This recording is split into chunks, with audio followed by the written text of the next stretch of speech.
ये देखो, फिर से शुरू हो गई। मैं तो परेशान हो गई हूँ इस लड़की से। क्या हुआ माँ, क्यों इतना गुस्सा कर रही हो? गुस्सा न करूं तो क्या करूं? हाँ, कब से आवाज लगा रही हूँ, लेकिन इन मैडम को एक बार में सुनाई कहाँ देता है। ओहो माँ, आप ही देखो ना, मैंने कितना सुंदर डिजाइन बनाया, बस इसी में ध्यान लगा था मेरा, शायद इसीलिए आपकी आवाज सुनाई नहीं दी होगी। अच्छा बताओ क्या काम है, मैं ये बाद में पूरा कर लूंगी। कुछ काम नहीं, खाने की थाली कब से लगा कर रखी है, अब महारानी को फुर्सत मिल गई हो तो चलकर खा लो। अच्छा खाना खाना है, अब आप शुरू करो, मैं बस 2 मिनट में आऊं। हाँ हाँ पता है तेरे 2 मिनट। इतना कहकर हिना की माँ सुमित्रा गुस्से में वहां से चली गई और फिर खाने की मेज पर। अरे क्या हो गया, इतने गुस्से में क्यों हो भाग्यवान? अब आप ही समझा लीजिए अपनी लाडली को, मेरी तो एक नहीं सुनती।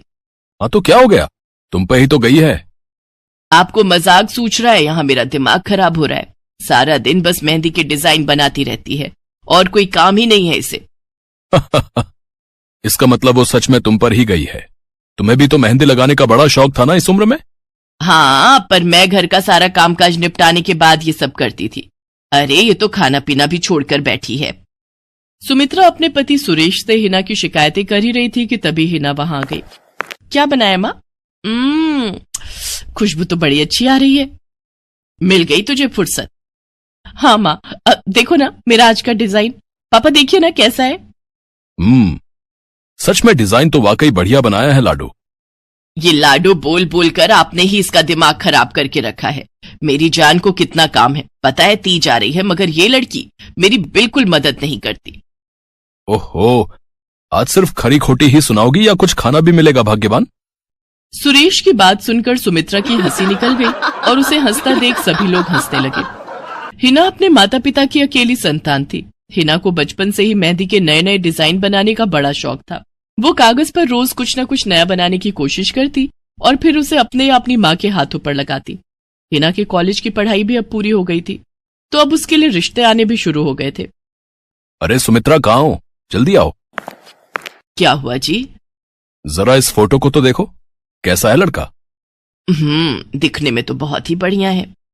हाँ, वो कानपुर वाले फूफा जी है ना, उन्होंने बताया इस लड़के के बारे में। अपनी हिना के लिए कैसा रहेगा? लड़का काम क्या करता है और परिवार में कौन कौन है? फूफा जी बता रहे थे कि कानपुर में इनका अपना कारखाना है, वहां ये अपना दोने पत्तल और डिस्पोजल वगैरह बनाते हैं। ये अच्छा पैसा कमा लेता है, फूफा जी की रिश्तेदारी में है। हाँ, पर उससे पहले ये फोटो एक बार हिना को तो दिखा दो, उसे लड़का पसंद आ जाए तभी बात आगे बढ़ानी चाहिए ना। अरे हाँ, ये भी सही कह रही हो। लाडो, ओ लाडो, अरे कहाँ है बिटिया? सुरेश ने फौरन जाकर कमल की फोटो हिना को दिखाई तो हिना को भी कमल पसंद आ गया। उधर कमल को भी हिना पहली ही नजर में भाग गई और इस तरह से कुछ ही दिनों में कमल और हिना की शादी खूब धूमधाम से हो गई। शादी के बाद कमल और हिना अपनी गृहस्थी में बहुत खुश थे। फिर एक शाम। ये क्या लिख रही हो हिना? लिख नहीं रही हूँ, मेहंदी का डिजाइन बना रही हूँ। अच्छा, पर कागज पर क्यों? प्रैक्टिस तो रोज ही करनी होती है ना, तो इसीलिए कागज पर डिजाइन बनाती हूँ। अच्छा, अब जरा दिखाओ तो सही। अरे वाह, ये डिजाइन क्या सच में तुमने बनाया है? हाँ अच्छा है ना, अब मैंने और भी बनाकर रखे हैं, रुकिए मैं भी लेकर आती हूँ। हिना ने अपने बनाए सारे डिजाइन्स कमल को दिखाए, जो कमल को बहुत पसंद आए और उसने हिना की खूब तारीफ की। सब कुछ अच्छा चल रहा था और ऐसे ही हंसी खुशी दिन बीत रहे थे, लेकिन फिर एक सुबह। हेलो, क्या हुआ राठी जी, इतनी सुबह सुबह फोन क्यों किया? सर आप जल्दी से आ जाइए, गजब हो गया, अपनी फैक्ट्री में आग लग गई है सर, सब कुछ जल गया सर, कुछ भी नहीं बचा सर, जल्दी आ जाइए आप। फोन पर अपने मैनेजर की बात सुनकर कमल के पैरों तले जमीन खिसक गई। फैक्ट्री पहुंचा तो देखा वाकई फैक्ट्री पूरी तरह से जल रही थी। तभी एक जलती हुई बड़ी सी लकड़ी कमल पर आ गिरी, जिसकी वजह से वो बुरी तरह झुलस गया। उसे फौरन अस्पताल पहुंचाया गया और यहाँ से सब कुछ बदल गया। फैक्ट्री के काम को बढ़ाने के लिए कमल ने हाल ही में कई सारी नई मशीनें लोन पर खरीदी थी। मशीनें तो नहीं बची, लेकिन लोन चुकाने के चक्कर में पहले कमल की गाड़ी बिकी और फिर घर। मजबूर होकर कमल और हिना अब किराए के मकान में रहने लगे थे। फिलहाल कमल की हालत ऐसी नहीं थी कि वो कोई और काम कर सके। ऐसे में हिना ने घर चलाने का जिम्मा उठाया और वो घर घर जाकर औरतों के हाथों पर मेहंदी लगाने लगी। हालांकि इस काम से उसे बहुत कम पैसे ही मिल पा रहे थे, लेकिन हिना फिर भी पूरी मेहनत कर रही थी।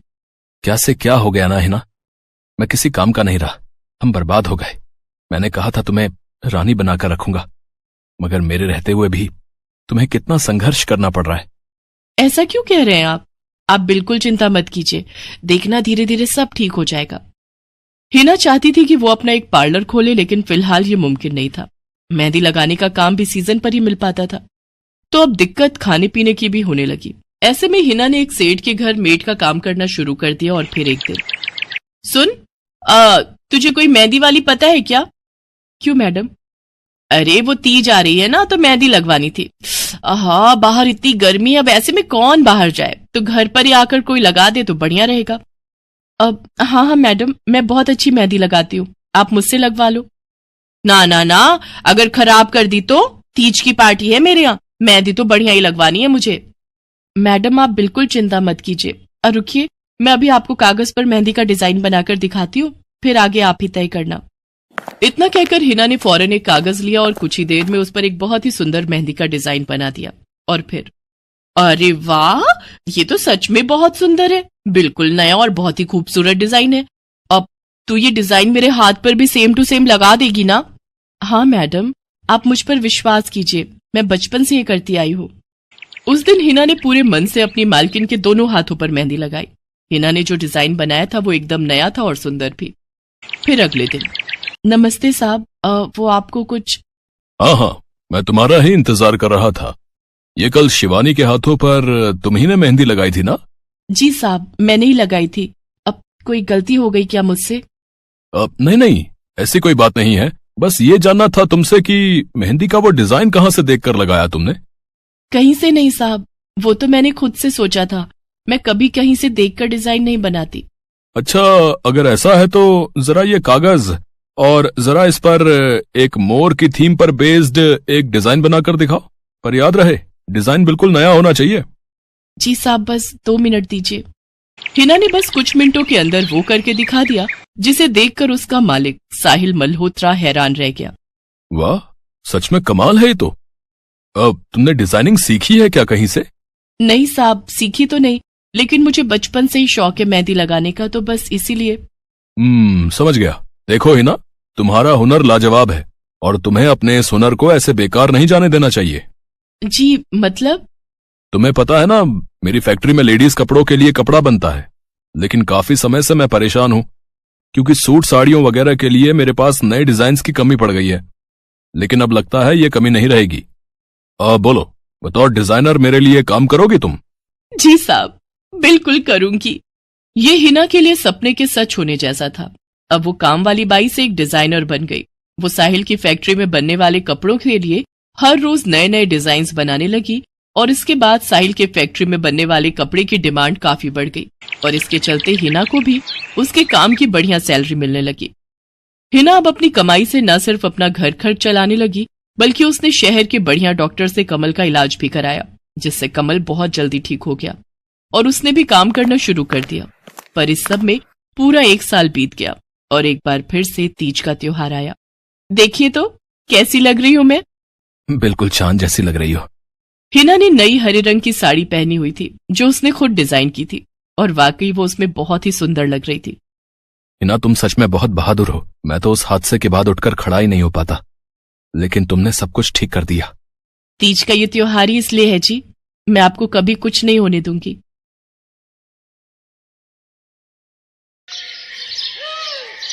मीरा, ओ मीरा, चल तो जल्दी से आटा गूंथ दे, मैं फटाफट रोटियां सेक दूंगी।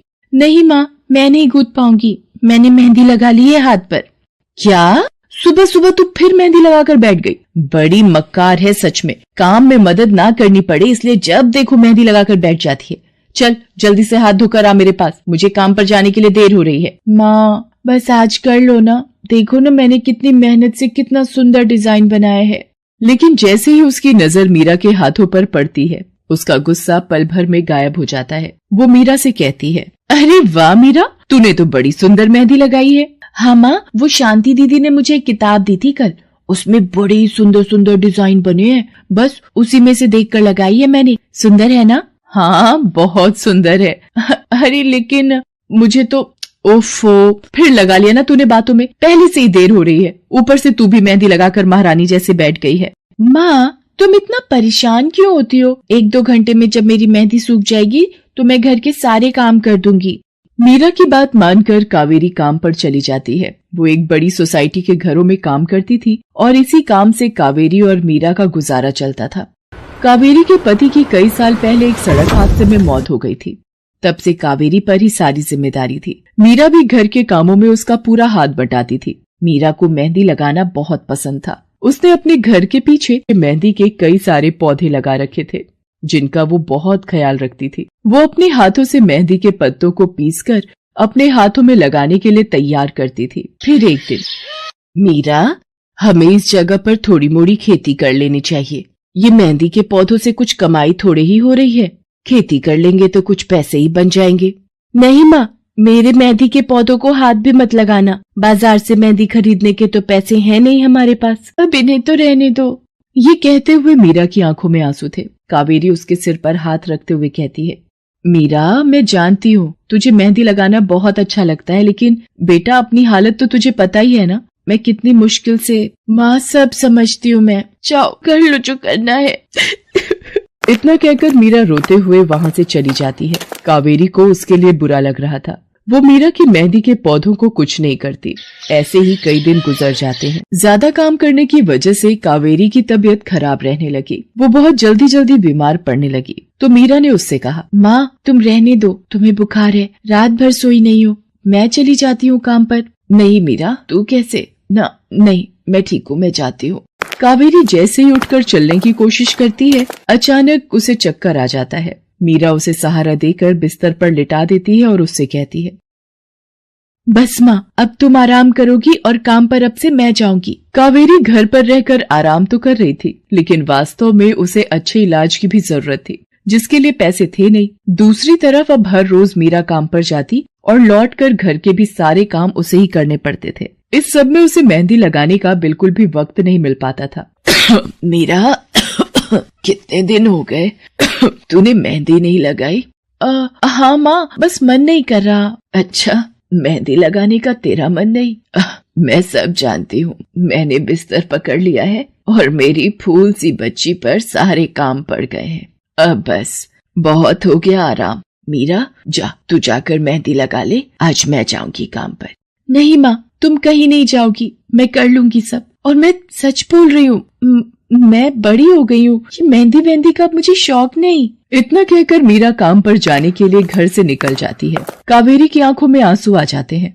मीरा सोसाइटी के कई घरों में काम करती थी। उन्हीं में से एक घर आरती का भी था। उसके घर पर तीज का त्योहार बड़े धूमधाम से मनाया जाता था। तीज की तैयारियों में मीरा भी मदद कर रही थी। इसी बीच, अरे ऐसे कैसे? मैंने सारे रिश्तेदारों को बुला लिया है, मेरी सारी फ्रेंड्स भी आने वाली हैं। मैं क्या कहूँगी उन्हें? फोन पर काफी देर बहस करने के बाद आरती फोन रख देती है। उन्हें उदास देखकर मीरा उससे पूछती है, क्या हुआ मैडम जी, आप कुछ परेशान लग रहे हो? हाँ मीरा, बड़ी मुसीबत हो गई। कल तीज का फंक्शन है, मैंने सबको मेहंदी लगवाने के लिए यहीं बुला लिया है और आखिरी मौके पर ये पार्लर वाली धोखा दे गई। कह रही है कल नहीं आ पाएगी। अब क्या होगा? इतनी जल्दी कौन तैयार होगा सबको मेहंदी लगाने के लिए? मैडम जी, वैसे मैं भी ठीक ठाक मेहंदी लगा लेती हूँ। अरे हाँ, कावेरी ने मुझे बताया तो था एक बार कि तुझे मेहंदी लगाने का बहुत शौक है। वैसे मुझे तो कोई परेशानी नहीं है, तू देख ले बेटा, बहुत सारे हाथ लगाने होंगे और मेहंदी बढ़िया लगनी चाहिए सबके। आप बिल्कुल चिंता मत करिए मैडम जी, मैं सब अच्छे से करूँगी। बहुत दिनों बाद मीरा के चेहरे पर खुशी थी। उसने घर पहुंचते ही मेहंदी के खूब सारे पत्ते तोड़कर पत्थर पर पीसना शुरू कर दिया। ये देखकर कावेरी ने मीरा से कहा, अरे मीरा, शाम हो गई है, अब मेहंदी मत लगा, मौसम भी ठंडा है बेटा। ये मेहंदी मैं अपने लिए नहीं पीस रही माँ, वो 5वें फ्लोर वाली मैडम जी है ना, कल उनके यहाँ लगानी है। अच्छा बेटा, पर ध्यान से बेटा, वो बड़े लोग हैं, कोई गलती ना हो जाए। माँ, तुम बिल्कुल चिंता मत करो, मेहंदी लगाने में मुझसे कभी कोई गलती हो ही नहीं सकती। मीरा खूब सारी मेहंदी तैयार करके अगले दिन आरती के घर पहुंच जाती है। वो अपनी मेहंदी को कोन में भरने लगती है कि तभी आरती की एक फ्रेंड आरती से, आरती, ये किसे बुला लिया तुमने? मैंने जिस पार्लर का नंबर दिया था तुम्हें, उससे बात नहीं हुई क्या? हुई तो थी, लेकिन उसने आखिरी वक्त पर मना कर दिया। तुम बिल्कुल चिंता मत करो, ये मीरा है, मेरी हाउसमेड है ना कावेरी, ये उसी की बेटी है, बहुत अच्छी मेहंदी लगाती है ये। ओफो आरती, तुम भी ना, पार्लर की बात अलग होती है, उन लोगों का मटेरियल ब्रांडेड होता है, मेहंदी के रचने की गारंटी मिलती है वहां से। और इसकी मेहंदी तो मुझे कुछ समझ नहीं आ रही, इस पर तो कोई लेबल तक नहीं है। अगर कुछ गलत रिएक्शन हो गया हाथों पर तो। आप बिल्कुल चिंता मत कीजिए मैडम जी, ये मेहंदी मैंने खुद पीस कर तैयार की है। मेरे पास बहुत सारे मेहंदी के पौधे हैं, इसमें कुछ भी ऐसा नहीं है जो आपके हाथों को नुकसान दे। ना भाई ना, सॉरी आरती, बट मैं अपने हाथों को लेकर कोई रिस्क नहीं ले सकती। तुम सब लगवाओ, मैं तो पार्लर जाकर ही लगवाऊंगी। इतना कहकर आरती की दोस्त शालिनी वहां से चली जाती है। आरती मीरा को इशारा देकर काम शुरू करने को कहती है। अरे वाह, मानना पड़ेगा, इस बच्ची ने कमाल की मेहंदी लगाई है। मुझे तो नहीं लगता कि इस मेहंदी का वैसा रंग आएगा जैसा पार्लर वाली मेहंदी का आता है। अब बस भी करो शालिनी, मेहंदी कैसी रचेगी ये कल तक पता चल ही जाएगा ना। बच्ची है वो, उसे इस तरह डराओ तो मत। अरे मुझे क्या, मेरे हाथ कौन सा खराब होने वाले हैं, तुम ही लोग लगवाओ और तुम ही भुगतना। शालिनी गुस्से में वहां से चली जाती है। उसे पूरा यकीन था कि मीरा की मेहंदी रचेगी नहीं, साथ ही हाथों पर उसका गलत रिएक्शन भी हो सकता है, लेकिन जो हुआ वो इससे बिल्कुल अलग था। अगले दिन मीरा के घर पर। अरे मैडम जी, आप यहाँ? आपने तो आज काम पर आने के लिए मना किया था ना, मैं इसीलिए नहीं आई। हाँ, कल तुम कितना थक गई थी, इसीलिए मैंने आने को मना किया। मैं यहाँ तुम्हें काम पर बुलाने नहीं बल्कि किसी और काम से आई हूँ। अंदर नहीं बुलाओगी? अरे माफ कीजिएगा मैडम जी, आइए अंदर आइए। आरती को देखकर कावेरी भी बिस्तर से उठकर खड़ी हो जाती है। आरती के साथ उसकी दोस्त शालिनी भी थी। मीरा उन दोनों को पानी देते हुए कहती है, ये लीजिए मैडम जी, मेहंदी तो ठीक से रची ना मैडम जी? ये तुम्हें मैं नहीं, शालिनी बताएगी। फिर शालिनी अपने हाथ मीरा की तरफ बढ़ा देती है। उसके हाथों पर कई जगह छाले पड़े हुए थे। ये देखकर मीरा उससे कहती है, अरे ये क्या हुआ मैडम जी? मैंने तुमसे मेहंदी नहीं लगवाई, उल्टा तुम्हारा अपमान करती रही, उसी की सजा मिली है मुझे। मैंने सबसे महंगे वाले पार्लर में जाकर मेहंदी लगवाई। मैंने उनसे जोर देकर कहा कि मेहंदी का रंग बहुत बढ़िया आना चाहिए। इस चक्कर में उन्होंने पता नहीं क्या क्या मिला दिया मेहंदी में, और मेरे हाथों का ये हाल हो गया। और दूसरी तरफ तुम्हारी मेहंदी, जिसने भी लगवाई उसके हाथों की रंगत ही अलग है। देखो आरती के हाथ देखो जरा। आरती ने अपने हाथ आगे बढ़ा दिए, जिन पर मीरा के हाथों से लगी मेहंदी का बहुत ही अच्छा रंग चढ़ा था। फिर आरती कावेरी के पास जाकर उससे बोली, बस कावेरी, ये झाड़ू पोछा और बर्तन बहुत करवा लिए तुमने मीरा से, ये अब वो करेगी जो इसे करना चाहिए। जी क्या मतलब मैडम जी? ये अब मेहंदी लगाएगी सबके हाथों पर। हमारी एक दोस्त का अपना ब्यूटी पार्लर है, उसे मीरा का काम और उसकी मेहंदी की क्वालिटी बहुत अच्छी लगी। वो मीरा को अपने यहाँ काम देना चाहती है, अच्छे पैसे भी देगी वो मीरा को, और तो और वहाँ रहकर मीरा पार्लर के दूसरे काम भी सीख पाएगी। आरती की बात सुनकर कावेरी की आंखों में आंसू आ जाते हैं। वो हाथ जोड़कर आरती का शुक्रिया अदा करती है। मीरा भी बहुत खुश थी। अब न सिर्फ वो अपना मेहंदी लगाने का शौक पूरा कर सकती थी, बल्कि अच्छे पैसे कमाकर अपनी माँ का इलाज भी करवा सकती थी। एक समय की बात है, केशवपुर नामक गांव में सरला नाम की एक बूढ़ी विधवा औरत अपने बेटा बहू के साथ रहती थी। सरला की बहू जया स्वभाव से बहुत बुरी थी। वो रोजाना सरला से बात बात पर लड़ती रहती थी। सरला का पति किशन शहर में मजदूरी करता था, इसलिए वो कभी कभी ही गांव आ पाता था। किशन शहर से घर खर्चे के लिए पैसे भेजता तो 2 लिफाफे भेजता, एक अपनी माँ के नाम और एक अपनी पत्नी के नाम। पर जया सरला के पैसे भी अपने पास ही रख लेती थी। ऐसे ही एक दिन, ये सरला देवी और जया जी के नाम के मनी ऑर्डर हैं। लाओ भैया, जल्दी से मुझे दे दो। ये सरला देवी के हस्ताक्षर करके ही उन्हें मिलेगा। माँ जी आराम कर रही हैं, लाओ मैं अंगूठा लगवा कर लाती हूँ। ए बुढ़िया, जल्दी से इस कागज पर अंगूठा लगा दे। भैया मनी ऑर्डर मुझे दे दो। जया सारे पैसे अपने पास रख लेती है और अपने और बेटे बिट्टू के लिए खाने पीने की चीजें खरीद लाती है। माँ बहुत भूख लगी है। ये देख, मैं तेरे लिए कितने सारे पकवान लाई हूँ, पूड़ी, छोले, समोसे, कचौड़ी। चल हम दोनों मिलकर खाते हैं, मजा आ जाएगा। जया बहू, बहुत भूख लगी है, सुबह से कुछ भी नहीं खाया है। अगर थोड़ा सा कुछ खाने को मिल जाता तो। पता नहीं इस बुढ़िया को कितनी भूख लगती है, जब देखो हम माँ बेटे के खाने पर नजर लगाती रहती है। ये ले पकड़, आधी कचौड़ी दे रही हूँ, अब रात तक कुछ खाने को नहीं मिलेगा। और तुझे तो मैंने बोला था कि कपड़े धो देना, तेरे से अभी तक कपड़े नहीं धुले। ये कचौड़ी खाकर चुपचाप सारे कपड़े धो देना, नहीं तो मुझसे बुरा कोई नहीं होगा। बेचारी सरला कचौड़ी का एक टुकड़ा खाकर भला क्या पेट भरती। वो फिर से दोबारा काम पर लग जाती है। एक दिन किशन शहर से वापस आने वाला था। जया को पता था कि जब किशन सरला से पूछेगा कि वो उसे पैसे बराबर भेजता है तो उसे मिलते हैं या नहीं। ये बात सोचकर जया थोड़ा घबरा जाती है और वो सरला से कहती है, ओ बुढ़िया, अगर तूने अपने बेटे से कहा कि तुझे उसके भेजे हुए पैसे नहीं मिलते तो मुझसे बुरा कोई नहीं होगा। वो तो एक दिन रहकर चले जाएंगे, उसके बाद जो मैं तेरा हाल करूंगी ना, फिर तू देखती रह जाएगी। इसलिए अपने बेटे के सामने दुखड़े रोने की कोशिश मत करना। नहीं बहू, मैं किशन को कुछ नहीं कहूंगी। माँ, मैंने तुम्हें पैसे भेजे थे, वो तुम्हें मिल गए थे ना? अरे आप बिना कैसी बातें करते हो? माँ जी को मैं बराबर से पैसे देती रहती हूँ। माँ जी, ये लो गरम गरम पनीर के पकौड़े, आप भी खाओ। किशन 2 दिन रहकर शहर वापस चला जाता है। जया फिर से अपने रूप में आ जाती है। दिन भर सरला काम करके एक दिन चक्की से आटा पिसवा कर लौट रही थी कि अचानक उसे चक्कर आ जाते हैं। रिक्शा में जाती एक लड़की देख लेती है।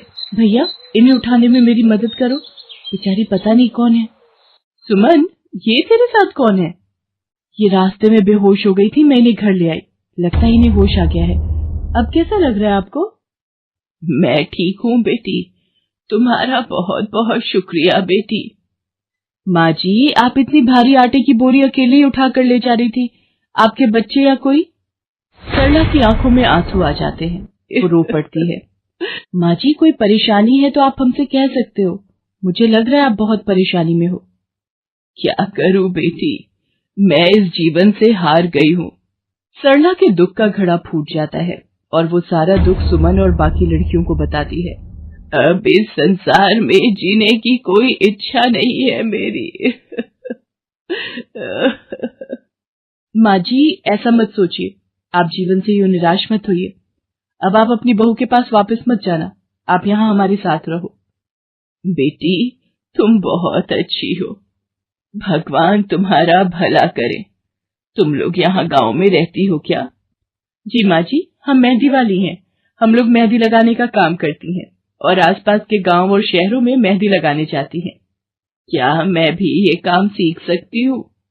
क्यों नहीं, बिल्कुल, और ये तो बहुत अच्छी बात है। हमारे ग्रुप में आप भी जुड़ जाओगे, मैं आपको मेहंदी लगाना सिखाऊंगी। सरला अब उन लड़कियों के साथ ही रहने लगी और कुछ ही समय में वो बहुत अच्छी मेहंदी लगाना सीख गई।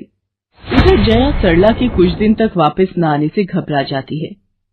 ये बुढ़िया इतने दिनों से कहाँ गायब है, मुझे तो कोई खोज खबर नहीं है। बिट्टू के बापू ने हम सबको अचानक शहर बुलाया है, वहां जाकर अब यही बोलना पड़ेगा कि बुढ़िया की तबीयत खराब थी इसलिए नहीं ला सकी। जया बिट्टू को लेकर किशन के पास शहर पहुंचती है। क्या हुआ जया, माँ तुम्हारे साथ नहीं आई? वो माँ जी की तबीयत कुछ ठीक नहीं थी, इसलिए मैंने उन्हें बोला कि वो गांव में ही रहें। बेकार में सफर करती तो उनकी तबीयत और खराब हो जाती। पर तुमने मुझे अचानक क्यों शहर क्यों बुला लिया? अरे वो हमारे सेठ जी की लड़की की शादी है, इसलिए उन्होंने बोला कि कोई ऊपर के कामों के लिए मिल जाए। मैंने सोचा तुम्हें बुला लेता हूँ, और माँ भी थोड़े दिन के लिए मेरे पास रह लेगी। चलो कोई नहीं, मैं तुम्हें मालकिन से मिलवा देता हूँ। देखो किशन, शाम को मेहंदी का समारोह है तो काम अच्छे से निपटाने हैं। जितने भी मेहमान आएंगे उनके स्वागत में कोई कमी ना होने पाए। आप चिंता मत करो मालकिन, सब हो जाएगा। ये मेरी पत्नी है, मैंने इसे गांव से बुला लिया है, ये सब संभाल लेगी। जया मेहंदी समारोह की तैयारियों में काम करवाने लगती है। सब मेहमान आने लगते हैं। रिचा, मेहंदी वाली अभी तक नहीं आई, कितने बजे का टाइम दिया था? मम्मी, मेरी उनसे बात हो गई है, बस कुछ ही देर में आती होंगी। लो वो आ गई। माँ जी, ये यहाँ कैसे? मेहंदी वाली लड़कियों के साथ? माँ यहाँ? जया, तुम तो कह रही थी कि माँ बीमार है और गांव में है, पर माँ मेहंदी वाली लड़कियों के साथ क्या कर रही है? मुझे कुछ समझ नहीं आ रहा। मैं माँ के पास जा रहा हूँ। माँ, तुम यहाँ इन सबके साथ? किशन बेटा, आप मेरे साथ इधर आइए, मैं आपको सब बताती हूँ। ये लड़की इनको सब कुछ बता देगी। शायद आप नहीं जानते हैं, आपकी पत्नी ने आपकी माँ पर बहुत जुल्म किए हैं, इसीलिए ये बेचारी अपना घर छोड़कर हमारे साथ रहने को मजबूर थी। सुमन किशन को सारी सच्चाई बताती है। सरला की आंखों में आंसू आ जाते। किशन सबके साथ जब घर आ जाता है। जया, तुम्हें शर्म आनी चाहिए, तुमने मेरी माँ के साथ इतना बुरा व्यवहार किया। तुम्हारी वजह से मेरी माँ दर दर भटक रही है। अब तुम मेरे साथ एक पल भी नहीं रहोगी। बिट्टू को मैं पाल लूंगा। अभी के अभी अपने मायके निकल जाओ। ऐसा मत कहो, मैं आप लोगों के बिना कैसे रहूंगी। मुझे माफ कर दो, मुझे माफ कर दो, मेरे से गलती हो गई। माँ जी, मुझे माफ कर दो। किशन बेटा, मैं किसी से भी नाराज नहीं हूँ। जया बहू को माफ कर दे। गलती इंसान से ही होती है बेटा। मैंने जया बहू को माफ कर दिया। किशन जी, आप चिंता मत कीजिए, आपकी माँ जी अब हमारे साथ ही काम करेंगी। उस दिन के बाद जया ने अपना व्यवहार बदल लिया। सरला ने मेहंदी लगाना नहीं छोड़ा। वो अपनी मेहंदी लगाने के काम को करती रही। जया को अपनी गलती का एहसास हो गया था। अब वो भी सरला की बहुत देखभाल करती थी। संध्या की बुआ, जो कि दिल्ली में रहती थी, वो उसके लिए एक अच्छे घर का रिश्ता लेकर आई थी। देखो भैया, मेरी इतनी जान पहचान तो नहीं है लड़के वालों से, पर इतना जानती हूँ, अड़ोस पड़ोस में कहीं पूछोगे तो लोग अच्छा घर ही बताएंगे। ठीक है सुमन, अगर तुम कहती हो तो लड़के वालों को एक बार बुला लेते हैं। अब संध्या भी लड़के को देख लेगी। संध्या की बुआ लड़के वालों से अपने तरीके से बात कर लेती है और कुछ दिनों बाद संध्या की शादी विपुल नाम के लड़के से हो जाती है। पता नहीं इस काम वाली को छुट्टी लेकर गाँव अभी जाना था। उसे पता था शादी वाला घर है, नई नवेली दुल्हन आएगी तो घर में 100 काम होंगे, फिर भी बिना बताए गाँव निकल गई। अब मैं दूसरी काम वाली इतनी जल्दी कहाँ से ढूंढूंगी। राजेश्वरी, एक प्याली चाय दे दो तो बड़ी मेहरबानी होगी। सुबह से एक प्याली चाय भी नहीं मिली है। तुम्हें तो जब देखो चाय पीने की पड़ी रहती है। पता भी है एक बर्तन नहीं है धुला हुआ जिसमें तुम्हारी चाय बना दूं। ढेरों बर्तन रसोई में पड़े हैं झूठे। माँ, मैं कॉलेज जा रही हूँ, तुम मुझे ये मत कहना कि मैं छुट्टी कर लूं और तुम्हारे साथ घर का काम करवाऊं। मेरा आज बहुत बड़ा प्रोजेक्ट सबमिट होना है, इसलिए मैं तो कोई काम नहीं कर सकती। ये लो, अब इसे भी अभी कॉलेज जाना था। अब मैं क्या करूं, कुछ समझ नहीं आ रहा। संध्या की सास राजेश्वरी अभी काम वाली को लेकर परेशान हो ही रही थी। तभी संध्या राजेश्वरी की सारी बातें सुन लेती है और रसोई में जाकर बर्तन धोने लगती है। अरे संध्या बहू, तुम ये रसोई में क्या कर रही हो? हटो हटो हटो, ये झूठे बर्तन तुमसे थोड़ी करवाऊंगी। अभी तुम्हारे हाथों की मेहंदी भी नहीं उतरी। माँ जी, आप परेशान मत हो, मैं थोड़ी देर में ही सारा काम निपटा दूंगी। आप अकेले इतना काम नहीं कर पाओगे। ठीक है, अगर तुम कहती हो तो मैं कोई और काम कर लेती हूँ। माँ, पड़ोस में किसी से पता करो, शायद कोई और काम वाली मिल जाए। मैंने पूछा था, पर अभी किसी भी काम वाली के पास समय नहीं है। पुलकित काम पर चला जाता है। संध्या सारे घर का काम करती है। अब तो रोजाना ही ऐसा होने लगा। काम वाली तो थी नहीं। संध्या की ननद पूजा सुबह होते ही कॉलेज निकल जाती और सास पैरों में दर्द के बहाने बिस्तर पर आराम करती। संध्या तो मानो घर के कामों में ही उलझ गई। एक शाम, माँ, तुम बिल्कुल सही बहू ढूंढ कर लाई हो। बेचारी गरीब घर की है, इसलिए चुपचाप संस्कारी बहू की तरह घर के काम कर लेती है। अगर कोई पैसे वाले घर की लड़की बहू बनाकर ले आती तो वो पूरे घर को अपने इशारों पर नचाती और तुम और मैं बस बर्तन घिसते रह जाते।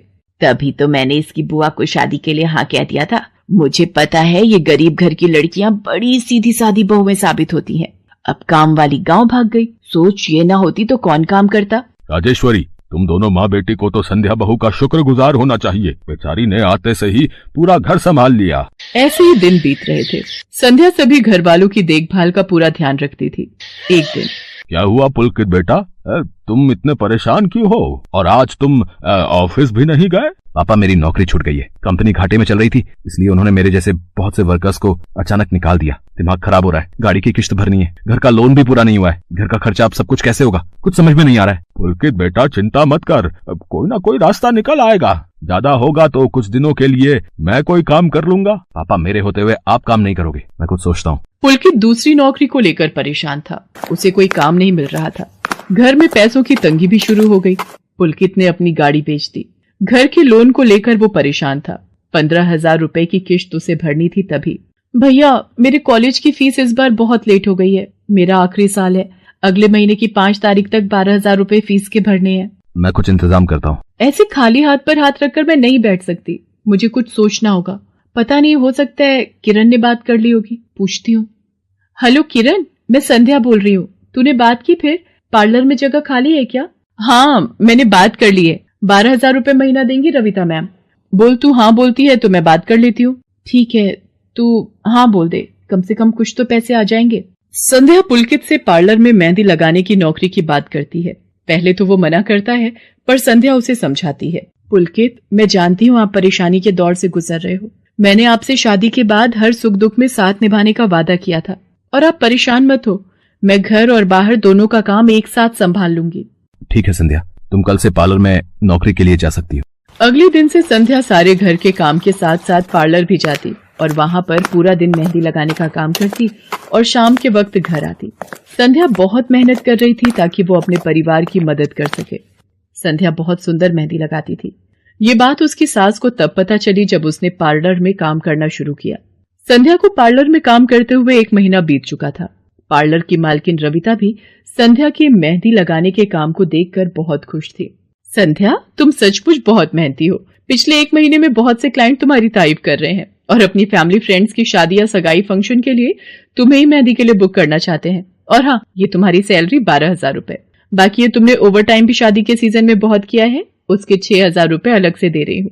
थैंक यू मैम, आपने मेरे काम की इतनी तारीफ की। मैं तो बस भगवान की कृपा से मेहनत से करती हूँ। संध्या घर आ जाती है और 12,000 रुपए पूजा के हाथ में रखती है। पूजा, ये तुम्हारी कॉलेज की फीस के पैसे, तुम कल ही अपनी फीस जमा कर देना। भाभी, ये तो आपकी मेहनत की कमाई है, आप ये सारे पैसे मुझे दे रहे हो? नहीं नहीं भाभी। पूजा, तुम मुझे अपनी भाभी कहती हो ना, और भाभी तो माँ समान होती है, तो क्या तुम अपनी भाभी माँ के पैसे नहीं लोगी? तुम अपने भैया से भी तो लेती हो ना। फिर मेरे और अपने भैया में फर्क है, मैं भी तो इस घर का हिस्सा हूँ, इसलिए ये पैसे रख लो। मुझे माफ कर दो भाभी, मैंने ना जाने आपके बारे में क्या क्या गलत सोचा। पुलकित को भी दूसरी नौकरी मिल जाती है। अब संध्या और पुलकित दोनों मिलकर काम करते थे। राजेश्वरी और पूजा भी अब संध्या की घर के कामों में बहुत मदद करती थी। परिवार में खुशियां फिर से लौट आई थी।